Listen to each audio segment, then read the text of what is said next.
Gen Z is often labeled as the digital generation, but perhaps a more accurate descriptor would be the stressed-out generation. And this isn't just a casual observation, it's a defining characteristic of this generation in recent history. That's not a hot take, it's what the data unequivocally says. Study after study confirms this reality. Over 90% of Gen Z adults report experiencing physical or emotional symptoms directly resulting from stress. That's nearly everyone. It's a pervasive issue. It's the classmate sitting right next to you, the barista serving your coffee, even the seemingly carefree influencer on your feed. Almost everyone's feeling it to some degree.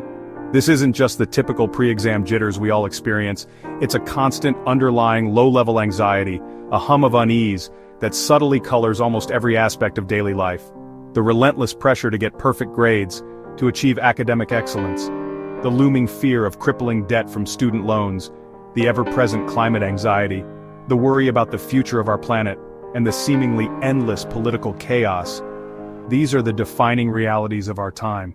The world often feels like it's constantly buffering, stuck in a perpetual loading screen, and we're all stuck waiting impatiently for it to finally load and reveal what's next.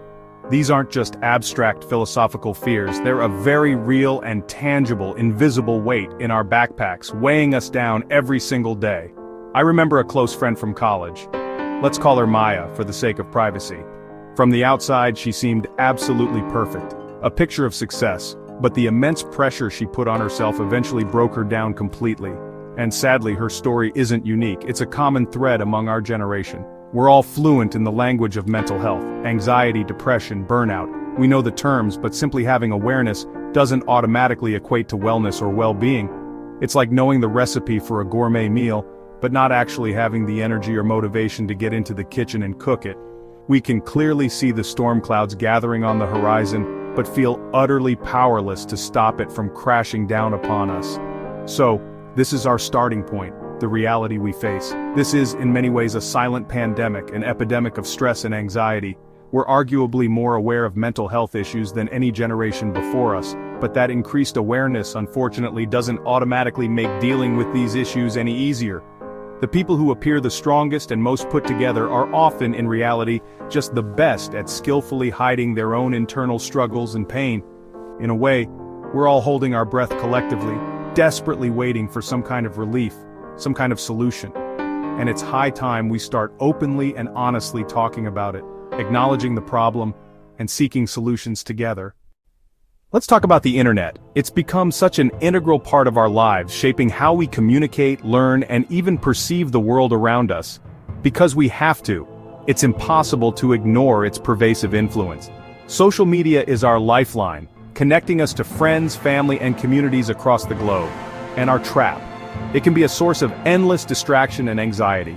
We find our tribes, those niche communities where we feel understood and accepted. Our support, a digital shoulder to lean on during tough times, our validation online, those fleeting moments of approval that can feel so good. But it's also a highlight reel, a carefully curated collection of the best moments. Everyone else's perfect life, or at least the version they want us to see. While we sit in sweatpants feeling left out, comparing our everyday reality to their carefully constructed image. The gap between our reality, the messy, imperfect truth of our lives, and what we see online, the polished, filtered version of everyone else's, breeds loneliness and inadequacy, a constant feeling of not measuring up. We're pressured to perform, to put on a show for our online audience, to curate, to carefully select and edit the content we share, to brand ourselves, to create a personal image that attracts followers and opportunities. The mask gets heavier, the effort to maintain our online persona becomes exhausting. With every like, the pressure to keep performing intensifies. We're hyperconnected, constantly bombarded with information and notifications. Yet Gen Z is the loneliest generation, despite being the most digitally connected. 1,000 online friends, a vast network of digital acquaintances. But real connection is rare. Those deep, meaningful relationships that nourish our souls. We're drowning in digital noise, overwhelmed by the constant stream of information and opinions. Craving something real, a genuine human connection that transcends the digital world, the paradox, the inherent contradiction of our digital age, always online, perpetually connected to the digital world, but often alone, feeling isolated and disconnected from the real world. If so many of us are struggling, really struggling, why the silence? Why is it so hard to talk? Stigma. Even now we fear being seen as weak or dramatic or somehow less than. We worry about being a burden or hurting our futures if we admit we're not okay. So we say I'm fine when we're not. Sometimes we don't have the words or the right person to hear them. We compare our pain to others and decide it's not valid. But pain isn't a competition. Your feelings matter. The silence is heavy, so very heavy, but it's time to break it. We all deserve to be heard. So, where do we go from here? It can feel overwhelming, like standing at a crossroads with no clear direction. Start small. Don't try to solve everything at once, just focus on that very first step. Find one safe person to be honest with. A friend, someone you truly trust and feel comfortable around. Family, if that's a safe space for you. Counselor or therapist. Seeking professional help is a sign of strength, not weakness. Speaking your truth is powerful. It allows you to reclaim your narrative. It's the first step to healing. Acknowledging what you've been through is crucial. Be a better listener. Sometimes people just need to be heard. Sometimes, just being present is enough. Your presence can make a world of difference. Simple acts of compassion. A text, letting someone know you're thinking of them. A walk, connecting with nature and a friend. A real conversation can be a lifeline. You never know the impact you might have. Therapy is strength, not weakness. It's an investment in your well-being.